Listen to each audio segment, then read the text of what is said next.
Lumière de Dieu sur la terre comme au ciel. Aujourd'hui, je souhaite aborder le thème de la nature.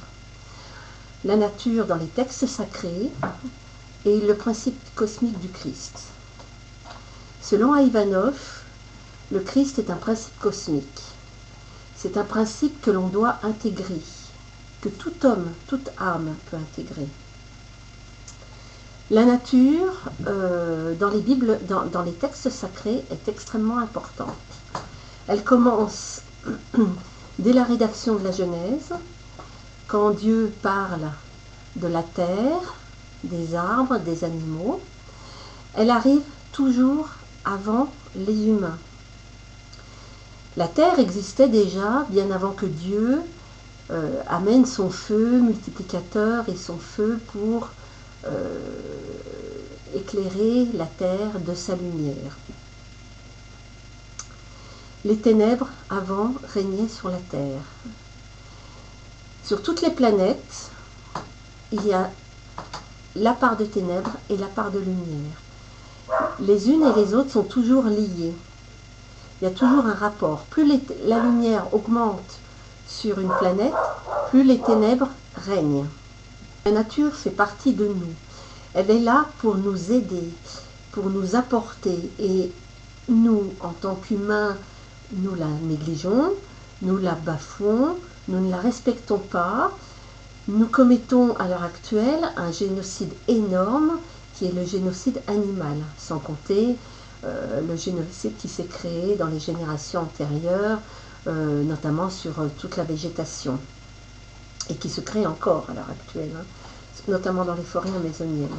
La nature, elle a une âme toujours qui est lumière, que ce soit les arbres, que ce soit le végétal, que ce soit les animaux, toutes leurs âmes sont lumière. Les ténèbres, elles sont apparues au niveau de l'homme. Quand Dieu a mis le libre arbitre dans l'homme, il lui a laissé le choix, c'est-à-dire que la libre pensée, et cette libre pensée nous a étouffé notre instinct. Notre instinct qui est là, présent en nous, c'est aussi notre âme. Quand notre instinct nous dit de ne pas faire quelque chose, nous devons absolument le suivre. Car à l'heure actuelle, tous ces principes, toutes ces coutumes, tout ce poids karmique, tous ces manteaux karmiques que nos anciens ont installés, tout en respectant leur mémoire, bien sûr, sont très très pesants sur les âmes. À l'heure actuelle, nous vivons une période où certaines âmes doivent vraiment disparaître. 2016 était l'année 9, 2017 est l'année 1. Pour chacun, peu importe où nous en soyons dans notre cycle de vie, et cette année 1, nous ne devons pas la rater en 2017.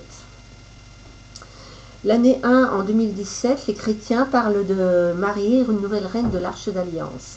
Effectivement, pourquoi donne-t-on un sexe à Dieu alors qu'il est cette force énergétique de lumière? Nous pouvons tout simplement l'appeler le soleil invaincu, nous pouvons tout simplement l'appeler par d'autres noms, dans d'autres religions, Bouddha, quel que soit le nom que nous lui donnons, cette force de lumière, elle est là, présente, et tous ces êtres de lumière, notamment Marie, Jésus, l'accompagnent. Jésus est venu, est descendu, a été vraiment envoyé par Dieu pour enseigner à l'homme le principe divin, le principe cosmique, le principe christique. C'est pour ça que j'ai dit en début de conférence que Jésus n'était pas le Christ, mais que le Christ avait intégré le principe cosmique, ce qui est totalement différent, car dans toutes les générations, au moins dans une génération de chaque, le Christ a été là, il a été envoyé sur la terre pour sauver les âmes, pour aider les hommes et pour les guider. À l'heure actuelle, dans le monde de ténèbres où nous vivons, nos esprits sont tellement embués par ces ténèbres que nous ne sommes pas toujours capables de voir cette lumière que Dieu nous propage. Pourtant, Dieu nous propage toute cette lumière par ses éthers, par les éthers de tous les êtres de lumière qui, chaque fois qu'ils se réincarnent, chaque fois qu'ils arrivent dans une nouvelle vie, chaque fois qu'il crée un acte, déverse tous ces éthers de lumière sur la terre. Donc les humains enfin ouvrent leur conscience. Après des années et des années de génocide animal, les nouvelles générations et les futures générations qui osent enfin élever la voix, ces générations de cristal, contre ce génocide animal, partout dans le monde, vont faire que cette nature va être enfin respectée et pouvoir évoluer et être apaisée, ce qui est extrêmement important, car dans le karma du cycle animal, l'âme souffre terriblement. Alors elle souffre déjà dans le végétal, tous les cycles de vie que Dieu a créés, la pierre, le végétal, l'animal, ils sont là pour que l'humain apprenne.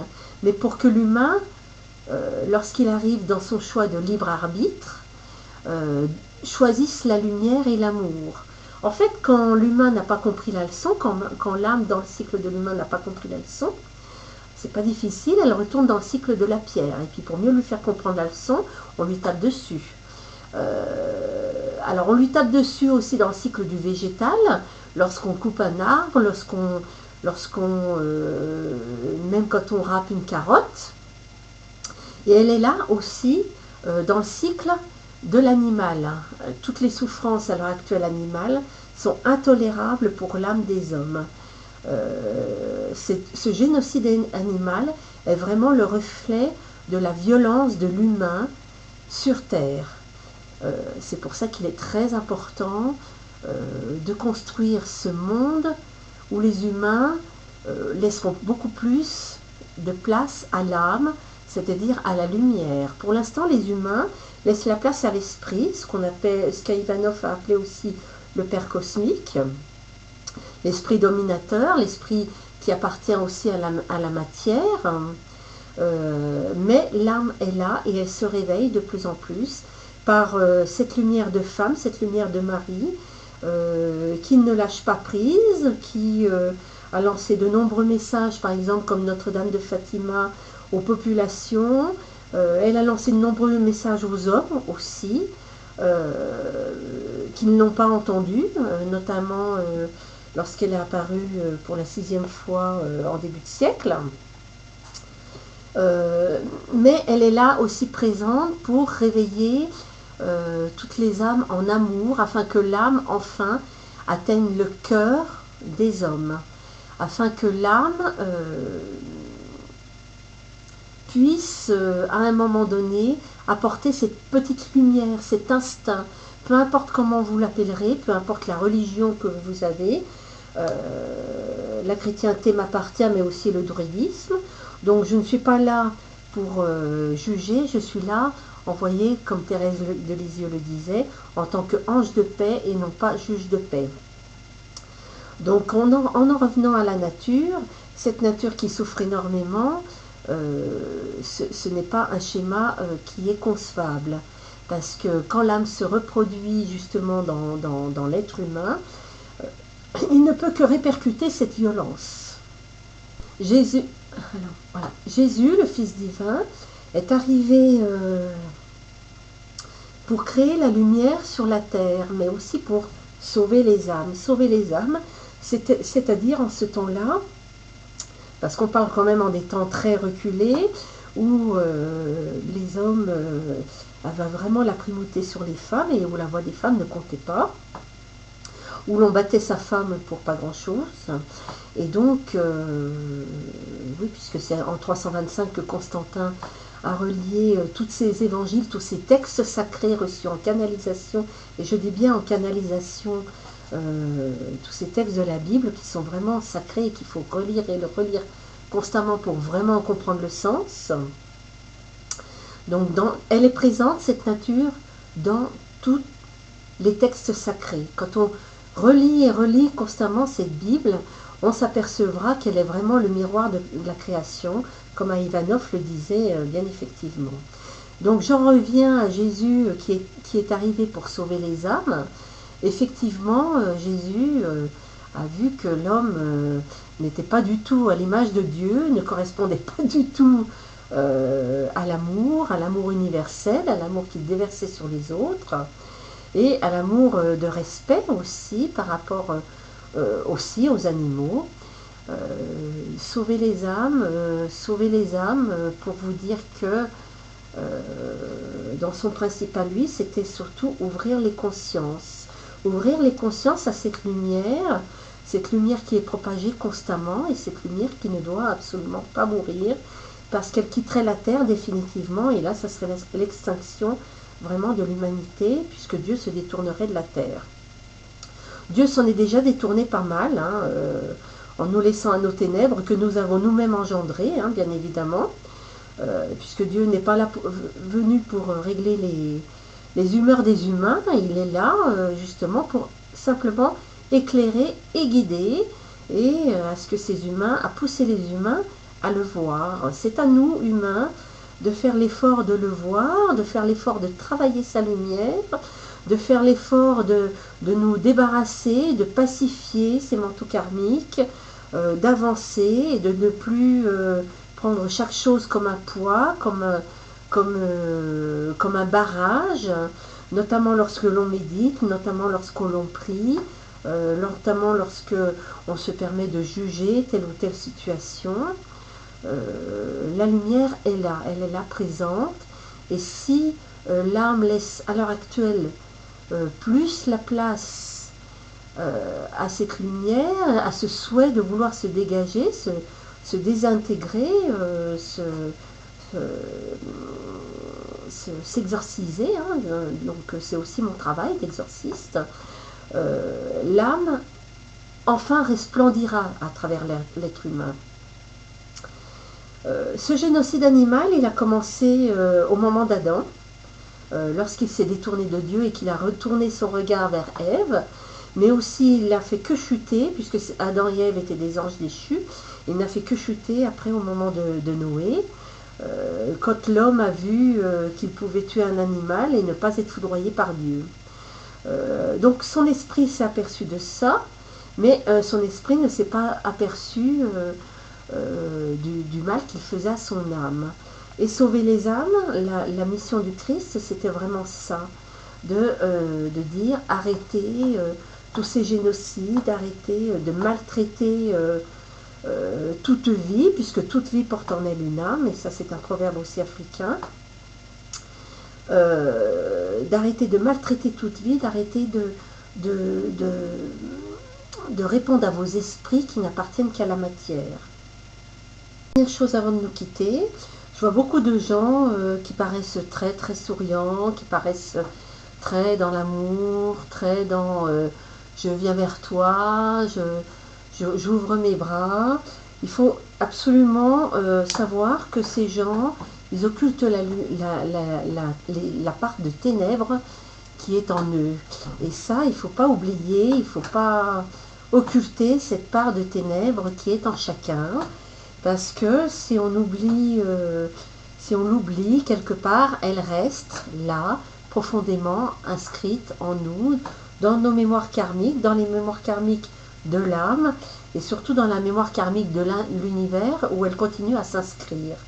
Il ne faut pas occulter cela, parce que autour de nous, nous avons constamment, et je le dis bien constamment, des entités, aussi bien de lumière, dans la nature, avec tous les esprits de la nature, ce qu'on peut appeler les esprits de la nature, notamment avec les arbres, la vie des arbres, les racines que l'on peut sentir à travers soi, à travers leurs feuilles, à travers le chant que l'on peut entendre quand le vent souffle, à travers leur feuillage et à travers leurs branches.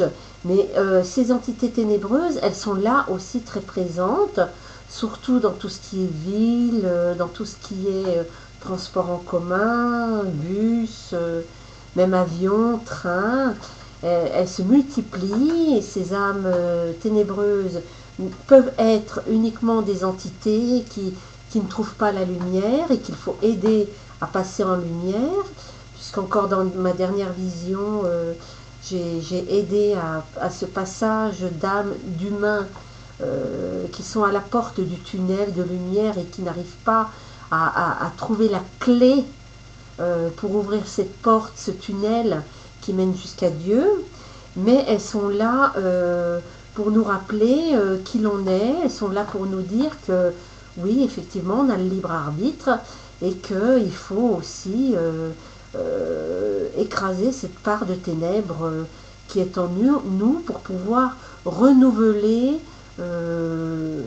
toute cette lumière et toute cette et tout ce bel avenir qui pourrait nous attendre. Ces ténèbres, ces entités, tout ce que l'on peut dire aussi par la bouche qui est négatif, qui porte atteinte à la lumière d'autrui aussi. Toutes ces entités s'en nourrissent, parce que normalement par la bouche, il ne devrait sortir que des mots de lumière. Il ne faut pas oublier que dans la bouche, nous avons un palais. Et qu'est-ce que c'est qu'un palais? C'est un lieu de lumière, un lieu